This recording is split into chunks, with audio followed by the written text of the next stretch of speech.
What's going on, everybody? Josh Engleman for Awesemo.com, and I am back with my NBA DFS contenders on DraftKings for Tuesday, April 13th.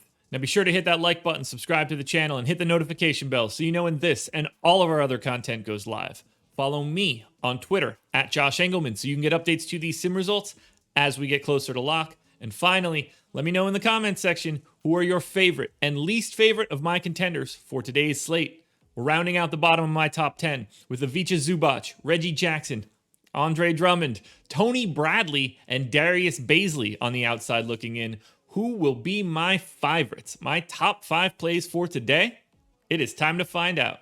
First up at number 5, we're going to power forward eligible JALEN McDaniels. He is 4,300, projected for 25. The goal is 37. He is in the optimal lineup 25% of the time.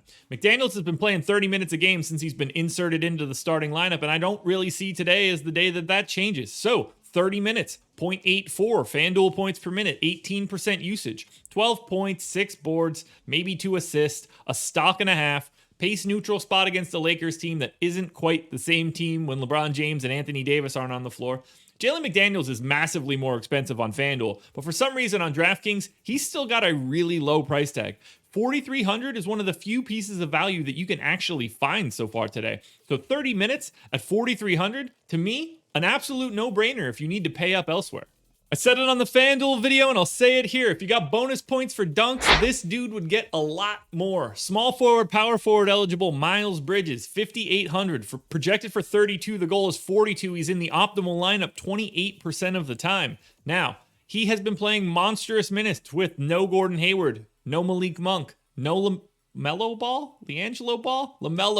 I almost called him LiAngelo Ball, like, quickly. Oh, what a slight. Sorry to LiAngelo if you happen to be playing DFS and watching this. I don't mean to disparage you at all, but your brother's better than you. Anyway, LaMelo Ball also out for the Charlotte Hornets. 36 minutes for Bridges here. 0.9 fantasy points per minute for this game, so even slightly higher than normal. He does see a little bit of a usage bump. Never going to be a big creator, but 19% usage, 16 points, 7 boards, 2.5 assists. You get 1.7 stock, so he's pretty close to 2, makes 3 and 4.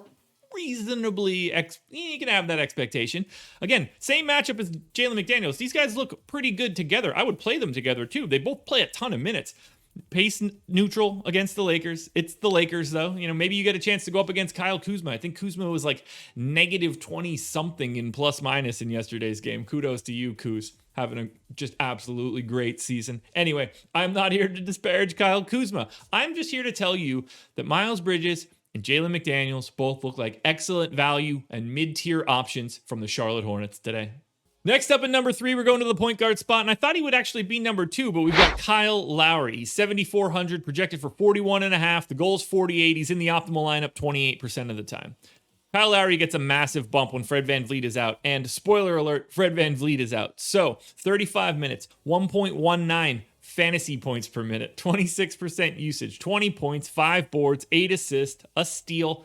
Slight pace down spot against Atlanta, but Atlanta is missing half of their starters. Like, they're, we've got no John Collins. We've got no DeAndre Hunter. We've got no Reddish. We've got no somebody else that I can't think of. Chris Dunn, who obviously hasn't played in a while. Gallo is out too. I mean, the Hawks are just missing a ton of dudes, which makes it a lot easier for Toronto to get this one done. They are playing at home. My timer's done, which is letting me know that my laundry is done. You guys don't care about that. You guys care about Kyle Lowry. And what I'm telling you is this. When Fred VanVleet is off the floor, you'll want to play a lot more Kyle Lowry, particularly at 7,400. We do the exact same thing with VanVleet when Lowry was out, and now we're doing it again here. So Kyle Lowry, number 3, which when I hold them both up means 6. So number 3. Next up at number 2, we're going to small forward, power forward eligible Marcus Morris. Just 5K, projected for 28.5. The goal's 39.5. He's in the optimal lineup 28% of the time. Morris is going to see 30 minutes. He could even see up to 36. It wouldn't be shocking here in this matchup against Indiana. We've got no Kawhi Leonard, no Pat Bev, no Serge Ibaka. So Morris is soaking up this playing time. I gave him 31 minutes. 0.92 fantasy points per minute. He sees a usage bump when Kawhi Leonard is off the floor. I've got him in for 23% usage. 17 points and 5 boards. Doesn't do a ton else, so anything you get in the assist, steal, block realm for Marcus Morris, just consider that a bonus. It is a pace-up spot against Indiana. They gained 2.3 possessions, and this Pacers defense is massively worse with Miles Turner off the floor. Domantas Sabonis, no matter what you think of his offensive game, which is elite, is a terrible defensive player. The Indiana Pacers are going to be significantly worse defensively. This makes Marcus Morris look even better than he would if this Pacers team was at full strength. So, you have upside in minutes. You have a worse defensive matchup than most people will actually look at. And you have a $5K price tag on a guy that has dual eligibility. What is not to like? Now, before we get to that number one contender, one last reminder, hit the like button, subscribe to the channel, hit the notification bell so you know when everything goes live, then head to Twitter and follow me. We're just shy of 18,000 followers, and by we, I mean me. It was like 17,992 or something. So go be the 18,000th subscriber to me on Twitter, or follower, I guess the word is the word I'm looking for. Subscribers on YouTube, followers on Twitter, whatever. Just follow me, guys. It's the only place you can get the updates to my sim results. I'm not on live before lock tonight, so you got to keep your eyes peeled to my Twitter for that. Then head into the comment section of this video. Your favorite contender, your least favorite contender, and the contender that you think should be on this list today. Number one on both sites today, and it's a no-brainer, but it's even bigger here.